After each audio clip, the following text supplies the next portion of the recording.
वजन कमी करताना दोन गोष्टी लक्षात ठेवा. घरचा आहार आणि स्वतःचा व्यायाम, ह्या दोन गोष्टी. मग घरच्या आहारामध्ये प्रोटीन फायबर काय मिळतंय ते बघायचं. ते प्रोटीन आणि फायबरयुक्त खाल्लं की कमी कॅलरीज जातात. आणि त्याच्याबरोबर व्यायाम सकाळी किंवा संध्याकाळी चांगला कराच. 30 मिनिटं, 40 मिनिटं, 50 मिनिटं, 1 तास हा कराच. परंतु नंतर दर 1 तासानंतर तुम्ही जर कंटिन्यू एकसारखं एका ठिकाणी बसत असाल तर लहान लहान हालचाली करा. आता म्हणाला आम्हाला दुसरं कामच असते, कामात उदाहरणार्थ काय, आता फोन आलाय, फोनवर बोलताना एका ठिकाणी बसू नका, उठा, वॉकिंग करा फोनवर बोलत बोलत. हे पण करू शकताय. लहान लहान ऍक्टिव्हिटी, पायऱ्या असतील तर पायरीवरती कुठेही तुम्ही काम करताय, व्यवसाय आहे, वर खाली करा. दर 1 तासानंतर 1 मिनिट तरी जाणून बुजून ऍक्टिव्हिटी करा.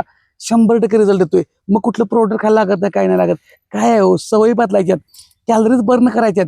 प्रत्येक वेळी एकाच ठिकाणी फॅट स्थिर होऊ नये, स्थूलपणा वाढू नये, हे लक्षात आलं की झालं. वजन पोट कमी होते 100%. फक्त व्यायामाला कारण सांगायचे नाहीत, व्यायामाला सुरुवात करा.